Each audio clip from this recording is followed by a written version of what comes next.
ಆದರೆ ಇದನ್ನು ಅನಸೂಯಮ್ಮ ವರದಿ, ಈ ಅನಸೂಯಮ್ಮ ವರದಿಯನ್ನು ಅನುಪೂರ್ಣಮ್ಮ ವರದಿಯನ್ನು ಜಾರಿ ತರಬೇಕಂತ ಹೇಳಿ ಅನೇಕ ವರ್ಷಗಳಿಂದ ಹೋರಾಟ ನಡೀತಿದೆ. ಆದರೆ ಇದುವರೆಗೂ ಕೂಡ ರಾಜ್ಯ ಸರ್ಕಾರ ಗಮನಿಸಿದೆ. ಈ ಕುರಿತಂತೆ ಇವತ್ತು ಸ್ವತಂತ್ರ ಉದ್ಯಾನದಲ್ಲಿ ಬಹಳ ದೊಡ್ಡ ಮಟ್ಟದ ಒಂದು ಹೋರಾಟ ಕೂಡ ನಡೀತಾ ಇದೆ. ಇವತ್ತು ಮಡಿವಾಳ ಸಮುದಾಯದ ಪ್ರಮುಖ ಮುಖಂಡರಾಗಿರ್ತಕ್ಕಂಥ ಕೊಟ್ರೇಶ್ ಅವರು ಆಗಿನ ಸೊರಬ ವಿಧಾನಸಭಾ ಕ್ಷೇತ್ರದ ಇಂದಿನ ಪರಾಜಿತ ಅಭ್ಯರ್ಥಿಗಳು ಕೂಡ ಅನ್ಬೋದಾಗಿದೆ. ವಿಶೇಷವಾಗಿ ಅವರು ಸಾಕಷ್ಟು ಕೂಡ ಮಡಿವಾಳ ಸಮುದಾಯಕ್ಕೆ ಸಾಕಷ್ಟು ಕೂಡ ತಮ್ಮದಾಗಿರ್ತಕ್ಕಂಥ ಕೆಲಸವನ್ನು ಮಾಡಿಕೊಂಡು ಬರ್ತಾರೆ. ಅವರು ಇವತ್ತು ನಮ್ಮ ಜೊತೆ ಬನ್ನಿ ಮಾತಾಡ್ತಾ ಇದ್ದಾರೆ. ಎಸ್ ಟಿ ಸಮುದಾಯಕ್ಕೆ ಹೋರಾಟ ಕೊಟ್ಟಂತೆ ಕೂಡ ರೂಪರೇಷೆ ಕೊಟ್ಟು ನಮ್ಮ ಜೊತೆ ಹೇಳ್ತಾರೆ. ಬನ್ನಿ ಅವ್ರ ಜೊತೆ ಕೇಂದ್ರ ಸರ್ಕಾರಕ್ಕೆ ತಾವು ಯಾವುದು ಸರ್, ಮೊದಲನೇದಾಗಿ ನಮ್ಮ ಮಾಧ್ಯಮ ಮಿತ್ರರಾದ ನಮ್ಮ ವಿರೂಪಾಕ್ಷ ಅವರು, ನಮ್ಮ ಕ್ಯಾಮ್ರಾಮನ್ ಅವರಿಗೆ ವಂದಿಸುತ್ತಾ, ಏನಿವತ್ತು ಮಡಿವಾಳ ಸಮಾಜ ರಾಜ್ಯದಲ್ಲಿ ಐತಿಹಾಸಿಕವಾಗಿ ಇತಿಹಾಸ ನಿರ್ಮಾಣ ಸುವರ್ಣಾಕ್ಷರದಲ್ಲಿ ಬರೆದಿರೋ ಅಂಥ ದಿನ ಇವತ್ತು. ಏನಾದರೂ ಯಾಕೆ ಇವತ್ತು ಈ ಹೋರಾಟ ರೂಪರೇಷ ಅಂತ ಹೇಳಿ ನಮ್ಮ ಮಡಿವಾಳ ಸಮಾಜ ದೇಶದಲ್ಲಿ ರಾಜ್ಯದಲ್ಲಿ ಹೀನಾಯ ಪರಿಸ್ಥಿತಿಯಲ್ಲಿ ಬದುಕ್ತಾ ಇದೆ.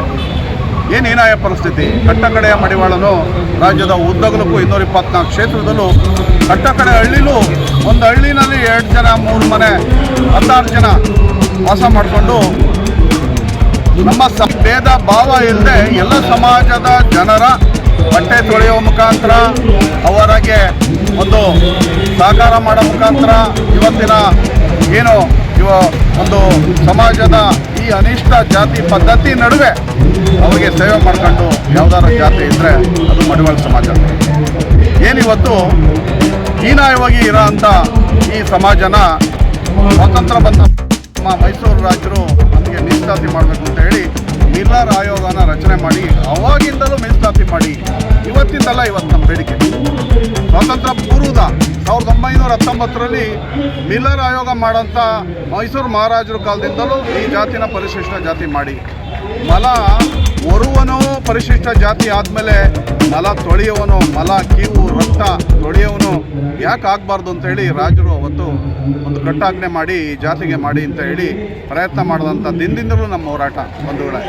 ಎಲ್ಲ ನಮ್ಮ ಸಮಾಜದ ಎಲ್ಲ ಸಮುದಾಯದವ್ರಿಗೂ ಗೊತ್ತಿದೆ ಈ ಸಮಾಜ ಏನು ಹೀನಾಯವಾಗಿ ಬದುಕ್ತಾ ಇದ್ದಾರೆ. ರಾಜಕೀಯವಾಗಿ ಶಕ್ತಿ ಇಲ್ಲ, ಆರ್ಥಿಕವಾಗಿಲ್ಲ, ಸಾಮಾಜಿಕವಾಗಿ ಮೊದಲೇ ಇಲ್ಲ. ಈ ಸಮಾಜದ ಮುಂದಿನ ಪೀಳಿಗೆಯವರು ರಾಜಕೀಯವಾಗಿ ಶೈಕ್ಷಣಿಕವಾಗಿ ಅಭಿವೃದ್ಧಿ ಆಗಬೇಕು ಅಂದರೆ ಪರಿಶಿಷ್ಟ ಜಾತಿಗೆ ಸೇರ್ಪಡೆ ಮಾಡಿ ಪರಿಶಿಷ್ಟ ಜಾತಿ ಮೀಸಲಾತಿ ಏನು ಪಡಿತಾ ಇದ್ದಾರೆ ಆ ಮೀಸಲಾತಿ ಪಡ್ಕೊಂಡು ಮುಂದಿನ ದಿವಸದಲ್ಲಿ ಮುಂದಿನ ಪೀಳಿಗೆಗೆ ಒಂದು ಅನುಕೂಲ ಆಗುತ್ತೆ ಅಂತ ಹೇಳಿ ಇವತ್ತು ನಾವು ಇಲ್ಲಿ ನಮ್ಮ ಒಂದು ಹೋರಾಟ ರೂಪರೇಷ ಮಾಡ್ತಾಯಿದ್ದೀವಿ. ಇವತ್ತು ಪ್ರಾರಂಭ ಏನು ಹಿಂದುಳಿದ ವರ್ಗಗಳ ಹೆಸರು ಹೇಳ್ಕೊಂಡು ಹಿಂದುಳಿದ ವರ್ಗಗಳ ಚಾಂಪಿಯನ್ ಸಿದ್ದರಾಮಯ್ಯನವರು ಕಣ್ಣೀರು ವರ್ಷ ಈ ಜಾತಿ ಕಣ್ಣೀರು ವರ್ಷದನ್ನ ಮಾಡ್ತಾಯಿಲ್ಲ ಬಂಧುಗಳೇ.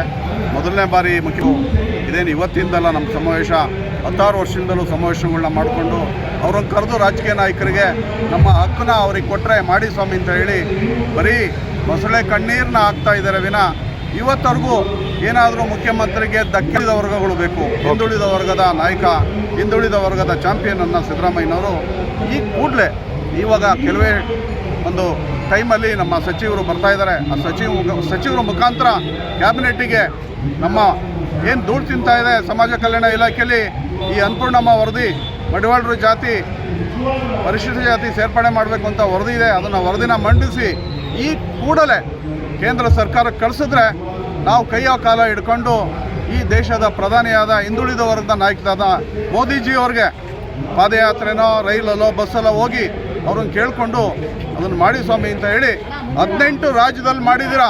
3